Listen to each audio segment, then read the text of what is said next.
만약에 말이죠. 여러분이 꼬박꼬박 내고 있는 바로 그 국민연금이 우리 노후를 든든하게 지켜줘야 할 그 돈이 사실은 국가 경제의 최전선에서 벌어지는 거대한 전쟁에 동원되고 있다면 어떠실 것 같나요? 네, 오늘 바로 그 얘기를 해보려고 합니다. 우리의 연금이 어떻게 원화 환율을 지키는 전투에 투입되고 있는지 그 배경과 대가를 한번 깊숙이 파헤쳐 보겠습니다. 1조 4천억 원. 네, 바로 이 금액입니다. 이게 작년 단 한 해 동안 국민연금이 오직 한 가지 외환 거래, 그러니까 환율을 방어하기 위한 거래에서 본 손실액입니다. 정말 어마어마한 돈이죠. 자, 그럼 여기서 이런 질문이 나올 수밖에 없죠. 아니, 왜 우리 국민들의 노후를 책임져야 할 연금기금이 정부의 환율 방어 정책을 위한 도구가 되어야만 했을까요? 이 막대한 손실은 과연 우리에게 뭘 의미하는 걸까요? 네, 이 복잡한 문제를 지금부터 하나씩 차근차근 들여다보겠습니다. 먼저 이 1조 원 손실이 대체 어떻게 나온 건지부터 시작해서요. 국민연금의 진짜 임무는 뭔지, 또 시장을 움직이기 위해 어떤 도구들이 쓰이는지 알아볼 거고요. 이어서 아주 뜨거운 찬반 논쟁과 우리가 마주한 새로운 현실은 무엇인지까지 짚어보겠습니다. 자, 그럼 첫 번째 순서, 연금의 1조 원 손실입니다. 방금 봤던 그 충격적인 숫자가 도대체 어떻게 나오게 된 건지 그 내막을 자세히 살펴보죠. 이 그래프를 보시면 상황이 얼마나 심각한지 그냥 한눈에 딱 들어옵니다. 작년에 환해지로 인한 손실액이 1.4조 원이었는데 그 전년도 손실액이 3,090억 원이었거든요. 그러니까 무려 4배 이상, 그야말로 폭증한 겁니다. 불과 1년 만에 손실 규모가 이렇게나 커진 거죠. 아니 그럼 이 어마어마한 손실이 대체 언제 이렇게 집중적으로 발생한 걸까요? 바로 작년 말 아시죠? 계엄령과 탄핵 사태로 우리나라 정치가 극심한 혼란에 빠졌던 바로 그때입니다. 불과 한 달 만에 원화 가치가 그야말로 폭락했고요. 시장에서는 환율이 심리적인 마지노선으로 여겨지던 1,450원을 넘어섰을 때 국민연금이 시장에 개입했을 거라고 보고 있습니다. 말하자면 국가적인 위기 상황에서 연금이 일종의 방패막이로 나선 셈이죠. 이제 이 이야기의 주인공을 한번 만나봐야겠죠. 바로 국민연금입니다. 도대체 국민연금이라는 게 어떤 존재일까요? 이 숫자를 한번 보시죠. 와, 1,361조 원. 국민연금이 굴리는 기금의 총 규모입니다. 이게 어느 정도냐면 우리나라 전체 GDP의 절반을 넘어서는 정말 천문학적인 액수라고 할 수 있습니다. 국민연금의 가장 중요한 임무는 당연히 이 거대한 기금을 잘 굴려서 우리 국민들의 노후를 보장하는 거겠죠. 그러기 위해서 국내 시장만으로는 부족하니까 해외에 정말 적극적으로 투자를 해왔고요. 그러면서 해외 자산 규모가 엄청난 속도로 불어났습니다. 근데 바로 이 지점에서 환율 문제가 딱 생기기 시작하는 겁니다. 자, 그럼 이 거대한 기금이 어떻게 원화 시장에 영향을 미치는 도구로 사용되는지 그 방법들을 한번 살펴보겠습니다. 첫 번째 도구는 외환 스와프라는 건데요.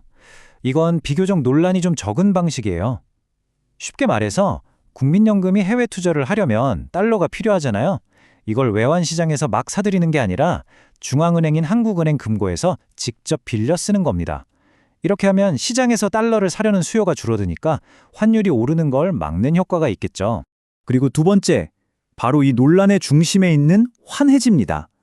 아까 봤던 1.4조 원이라는 막대한 손실이 바로 여기서 발생했죠. 환해지는 뭐냐면 나중에 이 가격에 달러를 팔게요 하고 미리 약속을 하는 거예요. 국민연금이 이런 미래에 팔 달러 물량을 시장에 대량으로 내놓으면 어떻게 될까요? 시장 사람들은 앞으로 달러가 많이 풀리겠구나 하고 생각하게 되겠죠.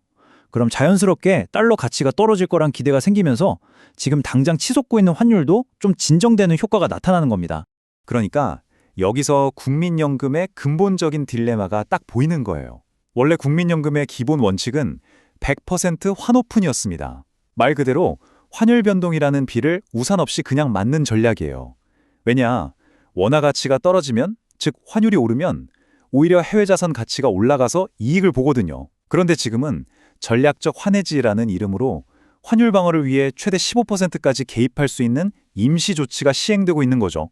수익률을 극대화할 것이냐, 아니면 시장 안정에 기여할 것이냐, 이 갈림길에 서 있는 겁니다. 결국 이 문제는 우리 국민연금 가입자 모두에게 굉장히 중요한 질문을 던집니다. 과연 이건 누구를 위한 정책일까요? 이 한 문장이 정말 많은 분들의 분노와 우려를 대변하는 것 같습니다. 내 노후 자금이 정부의 환율 방어용 총알바지냐는 이 외침. 결코 가볍게 들을 수가 없는 질문이죠. 양쪽의 주장이 정말 팽팽합니다.